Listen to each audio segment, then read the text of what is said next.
The rejects are back to save the galaxy while that planet's got one big ego. Welcome to my review of Guardians of the Galaxy Volume 2. We are about, what, 2 months after the first movie? Basically, in timeline order, we are 2 months after the first movie. And I gotta say, this one ain't as good. It's a sad day when that actually turns out to be the truth. This one, sadly enough, is not as good as the first one. However, we have Chris Pratt back as Peter Quill. And this movie is all about him because this movie is about Peter meeting his papa.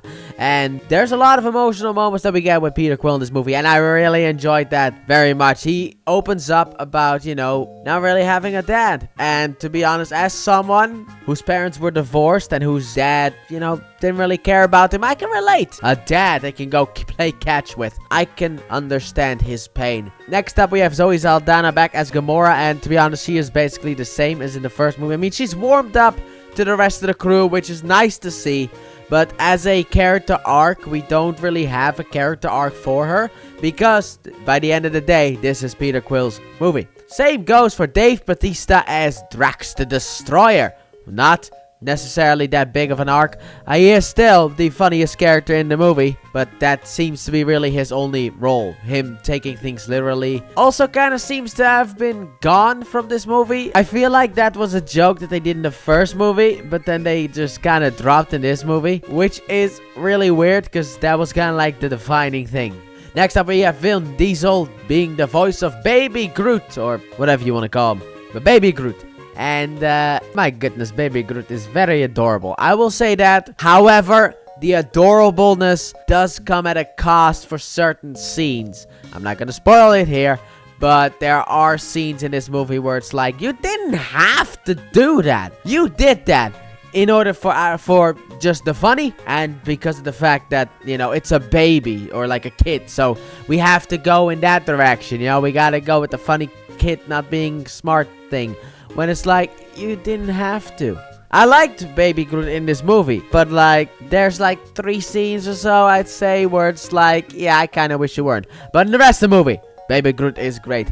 And then finally, for the Guardians of the Galaxy, we have Rocket. Bradley Cooper doing the voice of Rocket Raccoon. And surprisingly enough, he actually goes on a bit of an opening as well, as in he opens up about how he feels. We already got some of that in the first movie. We get some more in this movie, and I feel like it is all leading us on that path towards the Guardians 3. But Rocket is my favorite, so I was very excited for him to be back, and you know what? He's also great. And next up, we have Michael Rooker back as Yondu. And Yondu goes through a bit of an arc as well. More of a redemption arc of anything, which is actually nice to see. Atoning for past mistakes. I like that. And we have Nebula. She's got moments where it explains why she does things. And you know what? Those scenes are pretty great. So let's talk about the new characters. So starting off, we have Palm Clementif. I guess. Palm as Mantis. And she's basically Sleeping Pills the person. That's in this movie anyway. That's kind of what she is. Sleeping Pills. Like, what if Sleeping Pills were a person? That is what we have with Mantis. Mantis is adorable, I will say that. Very naive, but very fun. Especially with the way that she bounces off of Drax. I like it. Now, I don't need an entire movie or special for Drax and Mantis, but overall, for what we get in this movie between Drax and Mantis, they are really good together. Now, let's talk about the big head himself, because we have Kurt Russell as Ego, the living planet, Star-Lord's new papa, because in the comic books, Peter Quill's papa is someone else. He is the son of Jason of Spartax. I don't know why they changed it. I think it was actually James Gunn who wanted to change it. I don't know why they changed his origin, but to be honest, Kurt Russell is really good as Ego, and I like Ego in this movie. I like him a lot. You get certain motivations for his character, but Kurt Russell is really good as Ego, the living planet. But overall, for me, this movie, because I'm now done talking about the cast, this movie for me, I really felt like it was a bit iffy. Because while I did compliment, the compliment I gave the first movie was simple. The movie's great because it balances comedy and emotional moments. However, in this movie, it felt like certain emotional moments were kind of hampered because they wanted to do a funny. And while the funny was actually funny because, you know, James Gunn is a very funny man, the problem is it kind of undercuts certain things. And also, I felt the logical inconsistencies in this movie a lot. Where it's like, yeah, but why did they have to do that?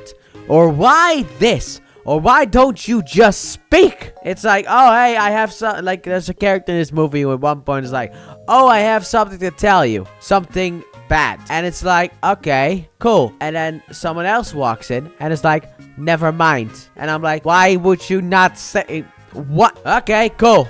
But for me, this movie is saved by the bond, I guess, between Peter and Ego, and also by Yondu. However, if I had to make one more complaint, it is the gold people, which I think are called the Sovereign. They kind of feel a bit forced in this movie. I get why they're in the movie, but they kind of feel like the bad guys in Ant-Man and the Wasp, where it's like, so you put them in the movie so that you can blow things up. And that's why, right?